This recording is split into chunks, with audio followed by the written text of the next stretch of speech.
The chainsaw screamed to life at 5:45 in the morning, tearing through my coffee-fueled piece like a blade through silk. I stood there on my cabin porch in nothing but boxers and a ratty t-shirt, watching two women in matching denim overalls bark orders at a crew of lumberjacks who were taking down my century-old oak. The one with the clipboard pointed directly at my tree, like she owned the whole damn mountain. "Stop!" I shouted, nearly spilling coffee down my chest. "That's my property!" The first sister turned around, waving a stack of papers like a battle flag. She was maybe 45, blonde hair pulled back tight, with the kind of smile that promised nothing but trouble. "Municipal order for emergency tree removal. This oak threatens the power lines." Her twin, and I mean identical twin, right down to the steel-toed boots, stepped up beside her. "And who exactly are you? Show us your permit for living in this forest zone." I reached into my shirt pocket and pulled out my worn Federal Ranger card. The last reminder of 23 years protecting these mountains before budget cuts forced me into early retirement. The morning air bit at my bare arms, but something colder was crawling up my spine. "Federal Forest Service," I said, holding up the card. "Retired, but this land has been my home for 15 years. They exchanged a look, the kind of look that said they'd been expecting me to say exactly that. "Retired," the first one repeated, like the word tasted sour. "Well, that doesn't change municipal authority over environmental hazards." She gestured toward the oak, where the chainsaw had paused, but the operator kept the engine running. "This tree drops a branch on those power lines. Half the county goes dark." I'd heard this song before during my ranger days. City folks moving into rural areas, suddenly experts on everything from wildlife management to forest safety. But something felt different this time. These two weren't just complaining neighbors. They moved like they had a plan. "What's your name?" I asked. "Sarah Mitchell," the first one said. "This is my sister Susan. We represent the Mountain Valley Environmental Protection Group." Never heard of them? And in 15 years of living up here, I'd met every environmental group worth knowing. These mountains were my beat long before they were my home. The chainsaw revved again, and I watched another branch fall. My oak had weathered storms that would flatten half the houses in town. It had been standing when Lewis and Clark first mapped these peaks, and now these two strangers were turning it into firewood based on some municipal order I'd never seen. "Let me see that paperwork," I said. Sarah handed over a folder, thick enough to choke a horse. Emergency environmental assessment, immediate hazard mitigation order, tree removal authorization, all dated yesterday, all signed by officials I'd never heard of in my 15 years dealing with county bureaucracy. "This is moving awfully fast," I said. "Usually takes months to get this kind of authorization." Susan smiled, the same cold smile as her sister. "We believe in efficient environmental protection. The county recognizes our expertise in identifying hazardous conditions." Another branch crashed to the ground, close enough to shake my coffee mug. If you're watching Conflict Story, you know, it's never just about one tree. There's always something bigger lurking underneath the obvious problem. I flipped through the paperwork, looking for the details that didn't add up. And there it was, buried on page 12. Mitchell Environmental Consulting had filed 47 separate violation reports against my property in the past month. Fire code violations, building code violations, septic system violations, environmental impact violations. 47 violations I'd never been notified about. For a cabin that had passed county inspection just 2 years ago when I'd renewed my permits. "You ladies seem to know an awful lot about my property," I said. "It's our job to know," Sarah replied. "And frankly, your illegal modifications to this forest environment have created multiple safety hazards that can no longer be ignored." Illegal modifications. I'd added a deck and a tool shed, both permitted, both inspected, both approved. But according to their paperwork, I'd somehow managed to violate every environmental regulation in the county code. The chainsaw cut deeper into my oak, and I felt each cut like a physical blow. This tree had been my companion through lonely winters, my shade through blazing summers. Under its branches, I'd decided to make this mountain my permanent home. Now I was watching strangers destroy it while lecturing me about environmental protection. "The total fines currently assessed against your property amount to $12,400, Susan continued, consulting another clipboard. plus $8,000 for mandatory structure removal if you can't bring everything up to code within 72 hours. $20,000, more than I'd spent buying this place, more than my annual pension would cover. And if I refused to pay, I asked. Both sisters smiled now, and the morning suddenly felt a lot colder than 40 degrees. Then the county initiates seizure proceedings, Sarah said. For environmental protection, of course. We'd hate to see this beautiful forest damaged by illegal human habitation. The chainsaw went quiet. My oak, what was left of it, stood like a broken soldier, half its canopy gone, its trunk scarred and bleeding sap. The crew chief walked over to the sisters, wiping his hands on a rag. "That's all we can do today," he said. "Rest of it comes down tomorrow, unless you want us working in the dark." Tomorrow.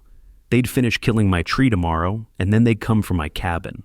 I looked down at the Federal Ranger card still in my hand, a piece of plastic that used to mean something, that used to protect places like this from exactly this kind of bureaucratic land grab. 72 hours, Sarah repeated. After that, this becomes a county environmental enforcement action. They walked away, boots crunching on sawdust and broken dreams, leaving me standing half naked on my own porch, feeling like a stranger in my own life. But as I watched their matching overalls disappear down my dirt road, something my old training sergeant used to say echoed in my head. When the enemy makes their first move, they always show you their weakness. These two had just shown me theirs. They were in a hurry. The county office building smelled like burnt coffee and bureaucratic defeat when I walked in 3 hours later, showered and wearing my cleanest flannel shirt. The clerk behind the bulletproof glass looked like she'd rather be anywhere else on earth, a feeling I was starting to understand. "I need to see these violation reports," I said, sliding the Mitchell sisters' paperwork through the slot. She barely glanced at it. "Environmental violations go through code enforcement. Third floor. Third floor. Code enforcement." I'd been dealing with these people for 15 years, and suddenly I was getting the runaround like some tourist asking for directions. The elevator wheezed and groaned, reminding me why I preferred living on a mountain where the only mechanical sounds came from my generator and my truck. When the doors finally opened, I found myself face to face with a waiting room full of people who looked like they'd been kicked by the same bureaucratic mule that was currently working me over. "John Richardson," I told the receptionist. "I need information about violations filed against my property." She typed something into her computer, frowned, typed some more. "Property address?" I gave her my address, the same address I'd been using for county business for 15 years. "I'm showing 47 separate violation reports filed over the past 30 days, she said. "Total assessed fines of $12,400. When was I supposed to be notified about these? More typing, more frowning. All notifications were sent to your address of record. I never got any notifications. She shrugged like this was just another day at the office. Mail service isn't our responsibility. Would you like to schedule a hearing to contest the violations? Yes. First available date is, more typing, November 15th. November. It was August. They were giving me 3 days to pay $20,000 or lose my home, but I could contest it in 3 months. That's not going to work, I said. Another shrug. That's the schedule. I walked out of there feeling like I'd been sucker punched by a filing cabinet. In my truck, I sat for a minute trying to figure out what game was being played and who was making the rules. 47 violations in 30 days. All filed by people I'd never heard of. All supposedly mailed to an address where I'd been living for 15 years. My phone rang. Unknown local number. "Mr. Richardson, this is Amanda Chen from Channel 7 News. We understand you're involved in an environmental dispute with local authorities." News. How the hell did the news already know about this? "Who told you that?" I asked. "We received a press release from Mountain Valley Environmental Protection Group about illegal forest habitation and environmental damage. Would you like to comment?" A press release. These Mitchell sisters had been busy. "No comment," I said, and hung up. But my phone kept ringing. 3 more reporters in the next 10 minutes. By the time I got to Murphy's Diner for lunch, half the town was looking at me like I'd been caught dumping toxic waste in the church baptismal pool. "John," Murphy called from behind the counter. "Heard you got some trouble with the county." Murphy had been feeding loggers and ranchers for 30 years. He'd seen every kind of bureaucratic nonsense the government could dream up, but even he seemed uncomfortable. "Nothing I can't handle," I said, sliding onto my usual stool. "Environmental people were in here this morning," he continued, pouring coffee without being asked, "talking about protecting the forest from illegal development. Said you'd been cutting down protected trees, dumping sewage in the watershed."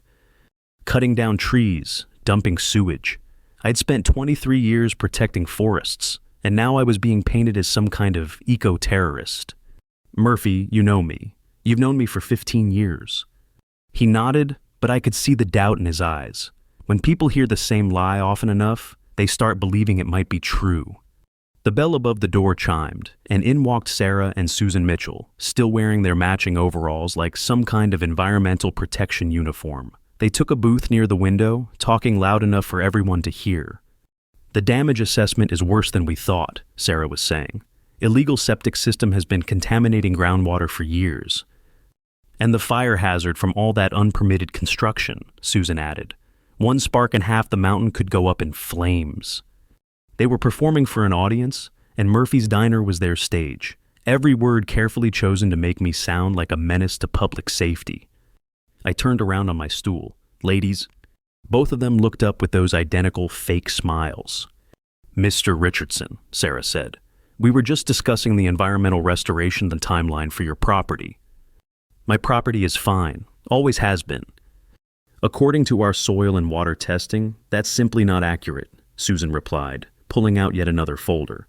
"We have documentation of significant contamination that requires immediate remediation.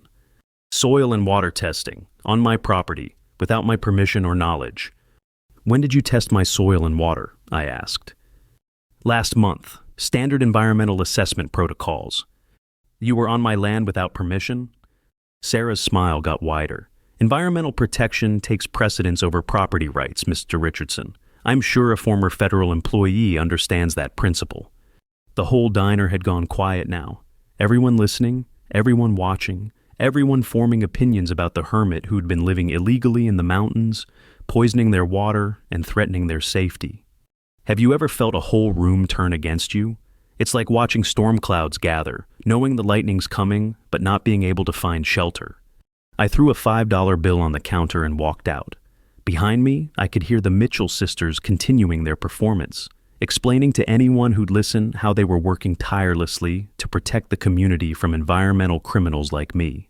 In my truck, I tried to think like a ranger again. When you're tracking something dangerous, you don't look at what it wants you to see. You look at what it's trying to hide. These two had filed 47 violations in 30 days. They'd conducted environmental testing without my knowledge. They'd called reporters and held press conferences, all for one old man with a cabin in the woods. Nobody works that hard to get rid of a hermit unless the hermit is sitting on something valuable. I drove home with a new question burning in my gut. What did my mountain have that the Mitchell sisters wanted badly enough to destroy my life to get it? The answer was waiting in my mailbox, buried under a stack of violation notices I'd somehow never received. A survey request from Rocky Mountain Development Group asking about my willingness to sell mountain property for recreational development opportunities. The letterhead listed Susan Mitchell as a director of land acquisition. The survey letter felt like ice in my hands despite the August heat. Rocky Mountain Development Group. Susan Mitchell, director of land acquisition. Recreational development opportunities. The pieces were clicking together like rounds loading into a rifle chamber. I drove straight to the county library because librarians know how to find things that people try to hide. Martha Hendricks had been the head librarian for 23 years, and she remembered when I used to come in during my ranger days, researching historical land use patterns and wildlife migration routes. "John," she said, looking up from her computer, "heard you're having some troubles."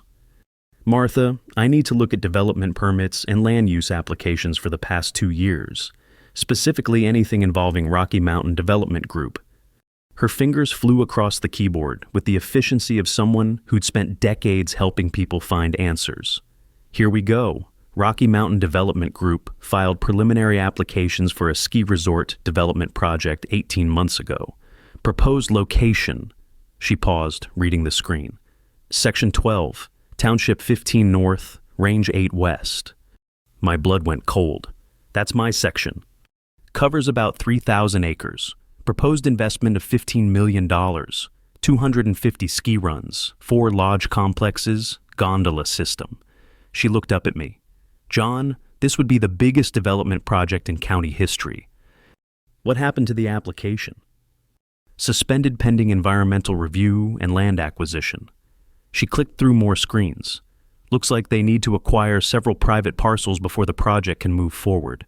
Most of the land is already Forest Service, but there are... She counted silently. 6 private holdings in the development zone. Let me guess, my cabin sits right in the middle of their proposed main lodge site. Martha nodded grimly. According to this map, your property is designated as primary development focal point, whatever that means.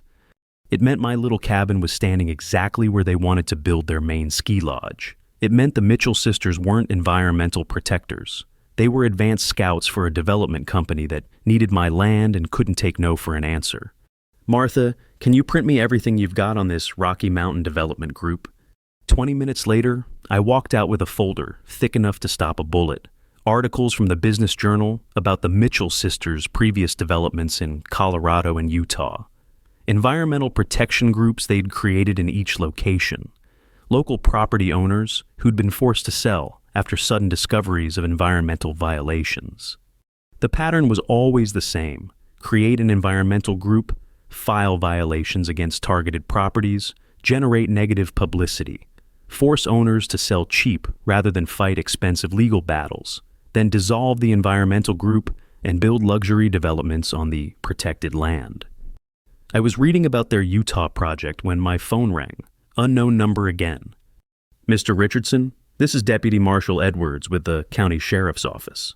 We need you to come in for questioning regarding environmental violations on your property. Questioning? Allegations of illegal dumping and contamination of public water sources. We'd like to hear your side of the story. My side of the story, like I was already guilty and they were just being polite about it. When? This afternoon would be good. 3 o'clock. I looked at my watch. 1:30. Just enough time to drive to town, and not enough time to prepare. Another calculated move in their chess game. The sheriff's office smelled like disinfectant and broken dreams. Deputy Edwards turned out to be a kid who looked like he'd graduated from high school last week. He had my file spread across his desk like evidence in a murder case. Mr. Richardson, we've received serious allegations about environmental contamination on your property. From who? Mountain Valley Environmental Protection Group. They've provided documentation of water table contamination, illegal septic system installation, and unauthorized tree removal. Have you been to my property to verify any of these allegations? He shifted in his chair. We're relying on expert environmental assessment from people who worked for a development company that wanted my land. But try explaining conflict of interest to a deputy who probably learned his law enforcement skills from watching television. Deputy, I've lived on that property for 15 years. I've never had a single environmental violation. My septic system was installed and inspected according to county regulations. And I've never cut down a single tree except for firewood, which is legal under Forest Service guidelines. What about the oak tree that was removed this morning? I didn't remove it. The Mitchell sisters had it cut down over my objections. He made a note. So you're saying Mountain Valley Environmental Protection Group destroyed your property without permission? I'm saying they're not who they claim to be. I slid the library printouts across his desk. Deputy, Susan Mitchell works for Rocky Mountain Development Group. They want to build a ski resort on my land. This whole environmental protection thing is a scam to force me to sell. He looked through the papers like they were written in a foreign language. Finally, he set them aside. Mr. Richardson, I'm not qualified to evaluate business relationships or development projects. I'm here to investigate environmental violations. Do you have documentation that your septic system meets county standards? I did, but it was in my cabin, and something told me that by the time I got back with it, there would be new allegations requiring new documentation. This wasn't about environmental protection. It was about creating enough bureaucratic quicksand to drown me. Deputy, what happens if I can't resolve these violations in the time frame they've given me? Property seizure for environmental remediation. standard procedure in cases of immediate public health risk. Property seizure. They were going to take my home, my life, my sanctuary in the mountains where I'd planned to spend my remaining years. And they were doing it with environmental law designed to protect places like my mountain from exactly the kind of development they wanted to build. I walked out of that sheriff's office knowing I was fighting more than just bureaucracy. I was fighting $15 million and people who'd done this before in other states, to other property owners who probably felt just as helpless and alone as I did right now. But here's what the Mitchell sisters didn't know about old federal rangers. We don't give up, and we sure as hell don't let people destroy the places we love without a fight. That night, I sat on my damaged porch, looking up at stars that had been shining on this mountain long before ski resorts and development companies existed. Tomorrow, they'd come back to finish cutting down my oak. After that, they'd come for my cabin. Unless I found a way to turn their own weapons against them.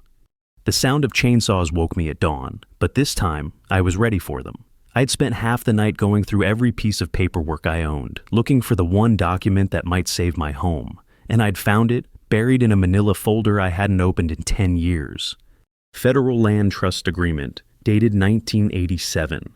The entire watershed around my cabin had been designated as protected federal land, held in perpetual trust for the local community. The agreement specifically prohibited commercial development without federal approval and environmental impact studies that could take years to complete. The Mitchell sisters were cutting down my oak again when I walked outside with my coffee and my federal paperwork, but today felt different. Today I had ammunition. "Good morning, ladies," I called out. Sarah looked up from her clipboard, that familiar fake smile spreading across her face. "Mr. Richardson, we'll have this hazardous tree removed shortly, and then we can discuss your property remediation timeline. Actually, I think we need to discuss federal jurisdiction first." I held up the land trust agreement. Both sisters went very still, like deer who'd just caught the scent of a hunter. "This entire watershed is protected federal land," I continued. "Your little environmental protection group doesn't have authority here. Neither does the county. Any development, any tree removal, any soil testing requires federal approval." Susan stepped forward, her confidence cracking just slightly. "That document is from 1987. Land use designations change. Not federal trust agreements. They're permanent unless Congress specifically revokes them. And according to my research at the library yesterday, this trust status has never been challenged or modified." The chainsaw operator had stopped working, sensing the tension. Sarah and Susan huddled together, whispering urgently. When they separated, Susan was dialing her phone while Sarah tried to maintain control of the situation. "Mr. Richardson, even if that document is valid, it doesn't change the immediate environmental hazards your property presents to the community." "What community? The nearest neighbor is 5 miles away. The only thing my property threatens is your ski resort development." Now both sisters went pale. They hadn't expected me to figure out their real game this quickly.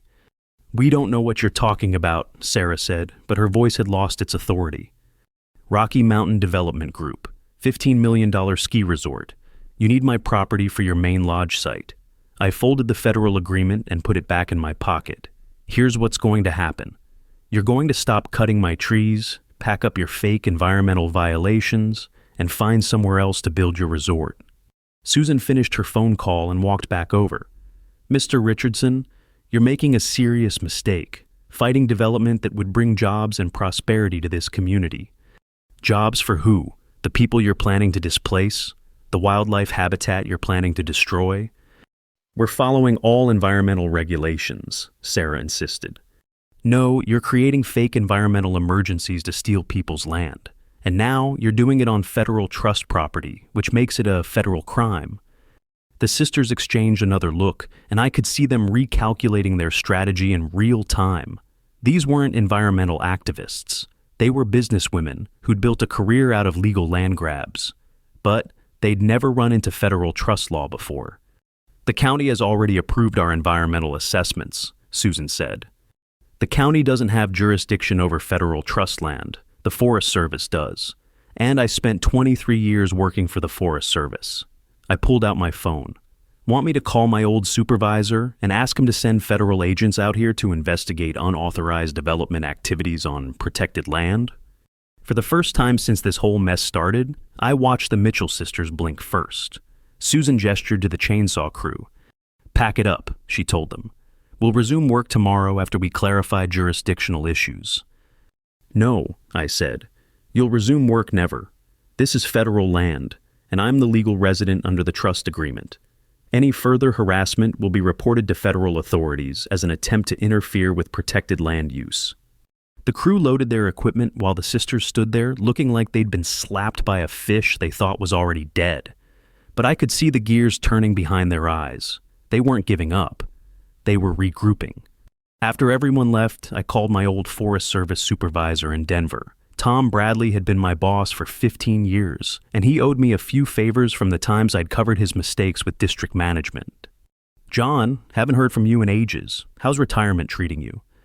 "Tom, I need a favor. I'm having problems with developers trying to force me off my land. They claim it's for environmental protection, but it's really a land grab for a ski resort. Where's your property located?" I gave him the coordinates, and I could hear him typing. "Jesus, John, you're sitting in the middle of the Clearwater Trust area. That's some of the most protected land in the state. How the hell did anyone think they could develop there?" "They're claiming county authority overrides federal protection." Tom laughed, but it wasn't a happy sound. "County authority over federal trust land? That's like claiming local police can overrule the FBI. Someone's been feeding these developers bad legal advice, or they're counting on people not knowing their rights. Can you send someone out to document what's happening?" "Better than that, I'll come myself. It's been too long since I've seen your mountain hideaway, and if someone's really trying to circumvent federal land protection, it's going to be my ass if I don't investigate." I hung up feeling like I'd just called in the cavalry, but my relief was short-lived because 5 minutes later, my phone rang with bad news. "Mr. Richardson, this is Fire Marshal Johnson. We've received reports of hazardous fire conditions on your property. I need to schedule an immediate inspection." Fire Marshal, another angle of attack. They were like a pack of wolves, probing every weakness in my defenses. "When do you want to do this inspection?" "This afternoon, 2 o'clock. I looked around my property. 15 years of careful forest management, fire breaks maintained exactly according to Forest Service standards, emergency water supplies, defensible space around all structures. If there were fire hazards here, then every property in the county was a death trap. But I knew this wasn't about fire safety any more than the environmental violations had been about protecting water quality. This was about creating so many regulatory problems that fighting them would cost more than my property was worth. The Mitchell sisters had just lost the first round, but they were already setting up round 2, and this time they were bringing bigger guns. I spent the afternoon preparing for the fire marshal's visit, but I couldn't shake the feeling that I was fighting shadows. Every time I knocked down one of their attacks, 2 more appeared in its place. They had money, lawyers, and connections throughout the local bureaucracy. All I had was an old federal document and a mountain I refused to abandon. But sometimes that's enough. Fire Marshal Johnson turned out to be a decent man trapped in an impossible situation. He walked my property for 2 hours, checking every structure, every fire break, every emergency water source I'd maintained according to the Forest Service standards. When he finished, he stood on my porch looking uncomfortable as hell. "Mr. Richardson, I've been fighting fires in these mountains for 18 years. Your property is better maintained than most fire stations." He paused, staring at his clipboard. "But I've got orders to find violations." "Orders from who?" "County Emergency Management. They say you're a priority risk due to environmental contamination that could spread through wildfire." Environmental contamination. The Mitchell sisters' lies were spreading through the bureaucracy like poison in a well. "Marshal Johnson, have you seen any evidence of contamination on my property?" "Not a damn thing. Your septic system is textbook perfect. Your water sources are cleaner than what comes out of most people's taps." He looked up at me. "John, can I speak off the record?" I nodded. Something stinks about this whole situation. I've got environmental groups I've never heard of filing emergency reports. County officials I've known for 20 years suddenly acting like they don't know me when I ask questions. And now, I'm being pressured to find fire violations on property that's a model of fire safety. What are you going to do?" He sighed, the sound of a man watching his integrity get tested. I'm going to write up exactly what I found. No violations, exemplary forest management, property exceeds all fire safety requirements. He looked me in the eye. But John, I can't protect you from whatever's coming next. Someone with serious political connections wants you gone. After he left, I sat on my porch steps trying to figure out my next move. The federal trust agreement had stopped the immediate tree cutting, but the Mitchell sisters were working other angles. How many county officials were they pressuring? How many bureaucrats were they convincing that I was some kind of environmental terrorist? My phone rang. Tom Bradley from the Forest Service. John, I've got some news. Good news and bad news.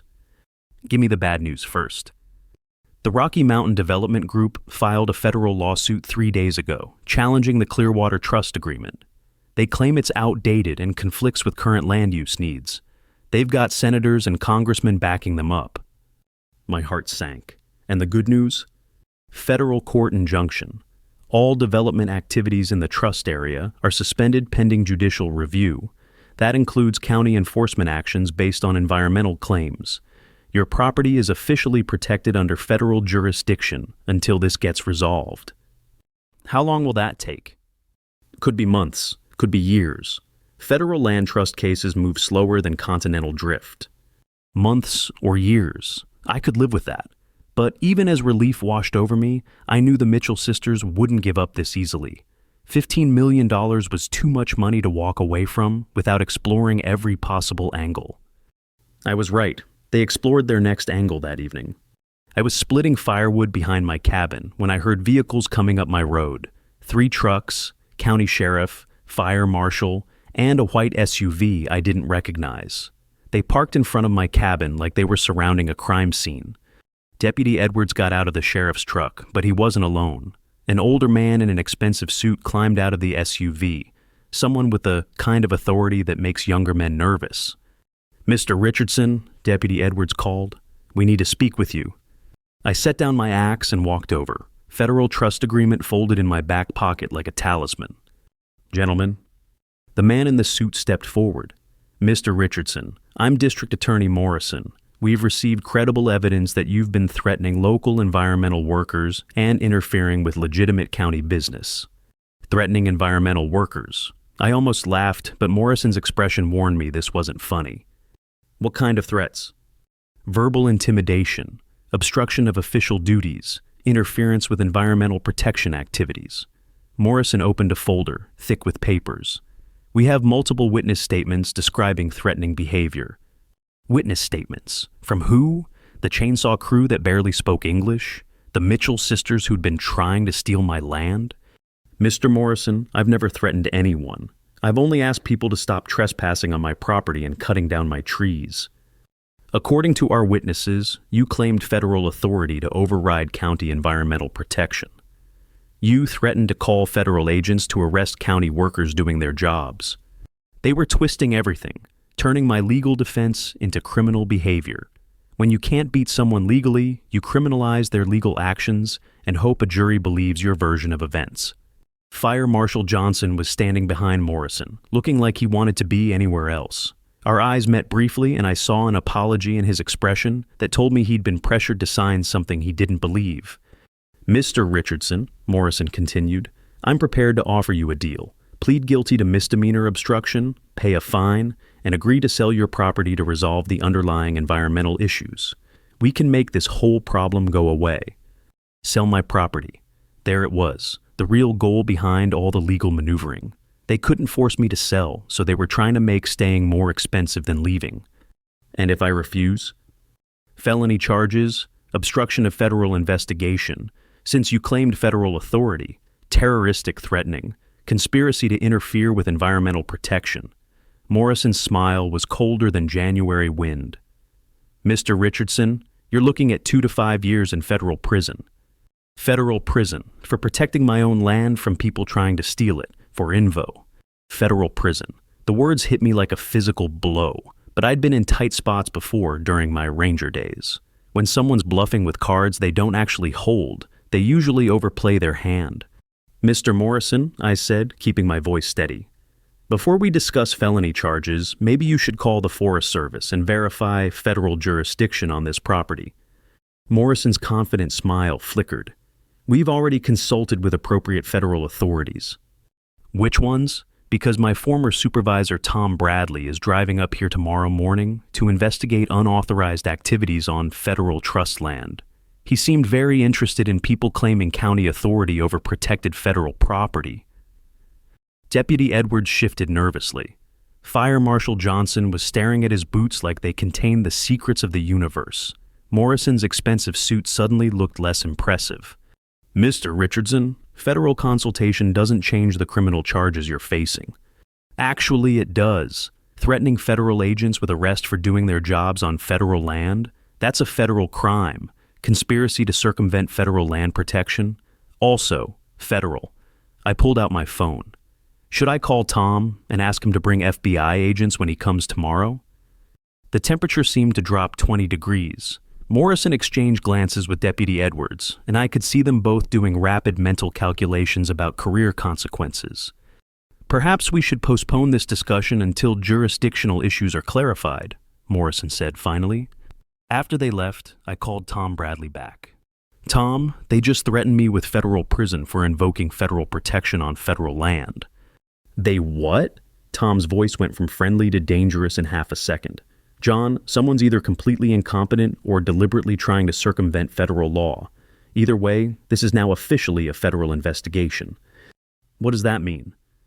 It means I'm not coming alone tomorrow, and it means anyone who's been interfering with federal land protection is about to have a very bad day. That night, I barely slept. Not because I was worried, the federal protection was solid, but because I kept thinking about Fire Marshal Johnson's expression. He was an honest man being forced to participate in something that violated everything he believed about public service. How many other county employees were being pressured to go along with the Mitchell sisters' scheme? How many were signing documents they didn't believe, following orders they knew were wrong? Dawn brought the sound of multiple vehicles on my mountain road, but this time, the cavalry was arriving instead of the enemy. Tom Bradley climbed out of a Forest Service truck, followed by 2 federal agents and a woman carrying surveying equipment. Behind them came another truck with FBI painted on the side. John!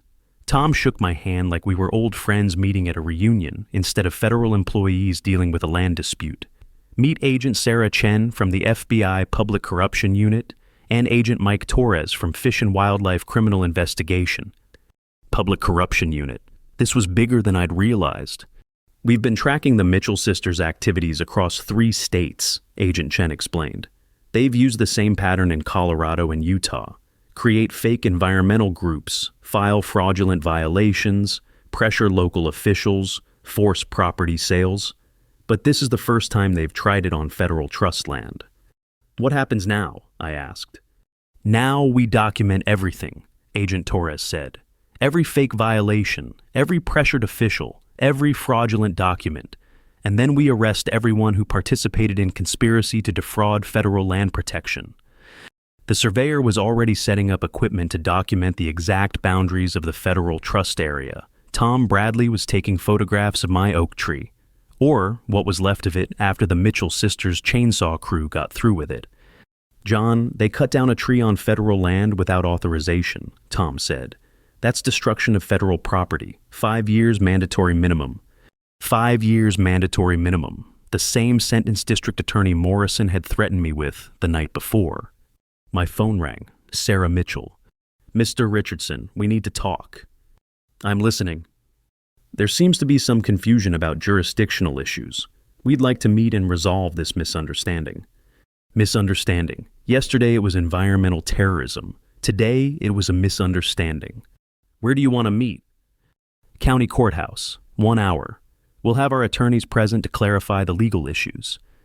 I looked at Agent Chen, who nodded and made a gesture indicating she wanted to listen in. I'll be there, I told Sarah, with my federal representatives.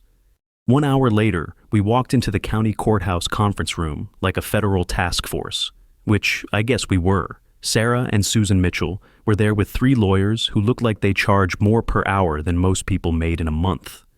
District Attorney Morrison sat at the far end of the table, looking like he wanted to disappear. Mr. Richardson, the lead attorney began, we're prepared to offer a substantial settlement to resolve this dispute amicably.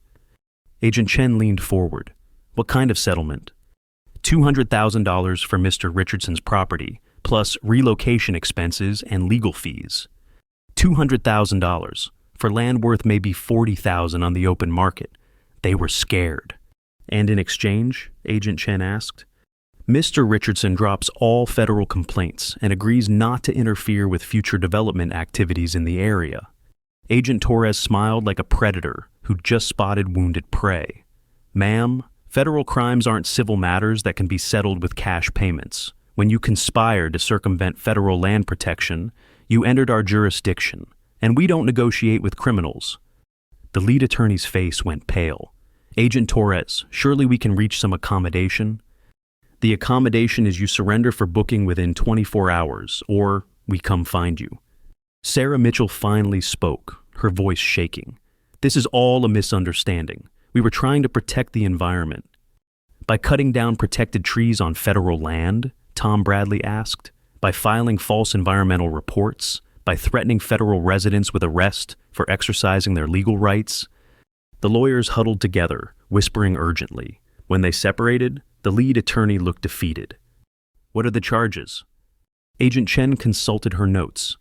Conspiracy to defraud the United States, destruction of federal property, interference with federal land management, civil rights violations under color of law for Mr. Richardson. And we're just getting started. The meeting lasted another hour, but it was really over the moment Agent Torres refused to negotiate. The Mitchell sisters' ski resort dreams had just become a federal criminal case, and everyone in that room knew it. Walking out of the courthouse, I felt something I hadn't experienced in weeks. Peace. Not just because the immediate threat was over, but because justice was finally arriving on my mountain. But as Tom Bradley drove me home, he had one more surprise. John, there's something else. The FBI investigation uncovered another issue with your property. My heart sank. What now? Turns out your federal trust land contains a natural spring that feeds the entire regional watershed. Under environmental protection laws, that makes your property not just protected, it makes it irreplaceable federal natural resource. Meaning? Meaning you're not just a resident on federal trust land.